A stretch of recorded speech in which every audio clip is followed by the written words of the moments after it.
গাধাকে সৃষ্টি করার পর তাকে বলা হলো সকাল থেকে সন্ধ্যা পর্যন্ত তাকে ক্লান্তিহীন পরিশ্রম করতে হবে,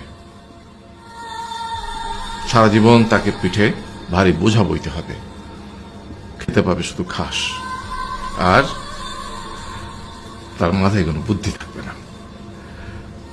তার আয়ু হবে 50 বছর।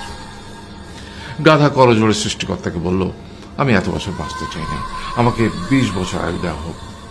সৃষ্টিকর্তা সেটাই মঞ্জুর করলেন। কুকুরকে যখন সৃষ্টি করা হলো তখন তাকে বলা হলো যে সে হবে মানুষের সবচেয়ে বড় বন্ধু, কিন্তু সে খাবে মানুষের উচ্ছিষ্ট, এবং তার আয়ু হবে 30 বছর। কুকুর সৃষ্টিকর্তাকে বলল, আমি এত বছর বাঁচতে চাই না, আমাকে 15 বছর আয়ু দেওয়া হোক। সেটাই মঞ্জুর করা হলো। এরপর বানরকে বলা হলো, তুমি শুধু গাছের এ ডাল থেকে ও ডালে ঝুল খাবে এবং নানান রকম ফন্দি ফিকির করে মানুষকে আনন্দ দিবে, তোমার আয়ু হবে 20 বছর।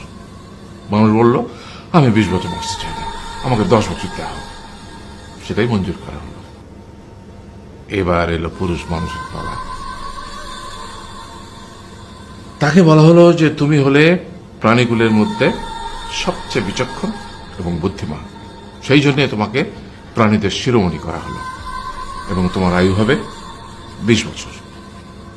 তখন পুরুষ মানুষ বলল, করজোড়ে বলল সৃষ্টিকর্তাকে যে 20 বছর আয়ু অত্যন্ত কম, হে প্রভু, আমাকে ওই গাধার সে যে 30 বছর আয়ু চায়নি সেটা আমাকে দেয়া হোক, ওই যে কুকুর 15 বছর ফিরিয়ে দিয়েছিল সেটাও আমাকে দেয়া হোক, আর যে বানর 10 বছর নেয়নি সেটা আমাকে দেয়া হোক। 20 বছর অত্যন্ত কম, আমি দীর্ঘদিন বাঁচতে চাই। সৃষ্টিকর্তা সেটাও মঞ্জুর করলেন। তারপর কি হলো? সেই থেকে ছেলেরা পুরুষ মানুষ হিসেবে বাঁচে 20 বছর, তারপরের 30 বছর সংসারের বোঝা পিঠে করে বয়ে বেড়ায়, সেটা কার মতো? গাধার মতো।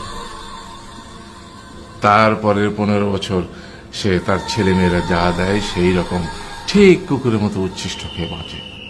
আর তারপরে বৃদ্ধ বয়সে ঠিক বানরের মতো, যেমন গাছের এডাল থেকে ওডাল ঝুল খায় বানর, তেমনি এই ছেলের বাড়ি থেকে ওই ছেলের বাড়ি, আর নানান রকম ফন্দি ফিকির করে তার নাতি নাতনিদের আনন্দ দেওয়ার চেষ্টা করে।